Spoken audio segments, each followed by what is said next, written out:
The DM52 is a very efficient drill for dry drilling when used properly. The two most common mistakes made by operators are 1. Pushing too hard, and 2. Trying to drill with a glazed bit. It must first be understood that dry core drilling is a different process than wet core drilling. Dry core drilling requires a much lighter downforce than wet core drilling, and the rotation speed is higher. The operator must allow the tool to do the cutting at its own pace.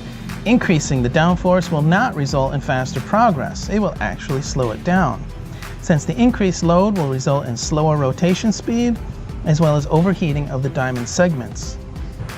Excessive downforce will also lead to the motor's overload protection and/or its mechanical clutch to slip.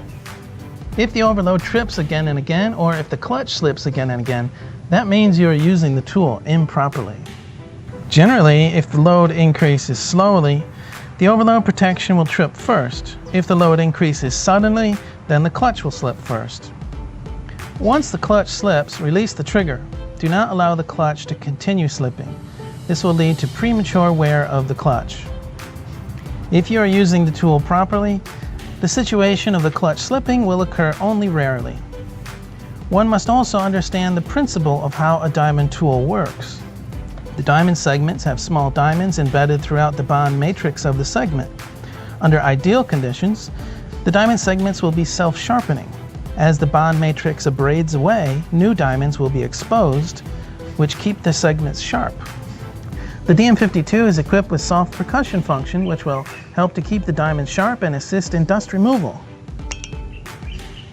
This is a different purpose from the hard percussion of a hammer drill, which is meant to hammer the head of a masonry twist drill into the workpiece. If the bit stays sharp with the soft percussion switched off, it may not be necessary to use it. If the bit glazes easily, then keep the soft percussion switched on.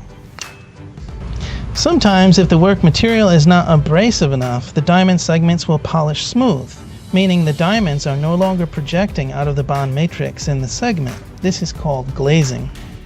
You should be able to feel the diamonds in the cutting face of the segments with your fingernail. If the bit becomes glazed and it seems to cut very slowly, even if you use a lot of downforce, then it is necessary to sharpen the bit. Trying to use brute force to make the glazed bit cut will not work. All that will achieve is to either trip the overload or slip the clutch. To sharpen the bit, simply drill into a sharpening plate a few times to re-expose the diamonds. If a sharpening plate is not available, then drill into an abrasive material such as cinder block as many times as necessary to restore diamond exposure and cutting performance. Correct operation using a light amount of downforce will result in the fastest progress. As drilling progresses, pull the bit back occasionally to allow the dust to clear the kerf. Always use a vacuum cleaner. This will help to cool the bit as well as clearing dust. Too much dust in the kerf will overstress the motor and will jam more easily. A small amount of rocking of the bit is acceptable to help cutting progress, but avoid large angles which will cause the bit to jam. If the bit becomes jammed, unplug the tool and use a wrench to rock the bit back and forth to free it.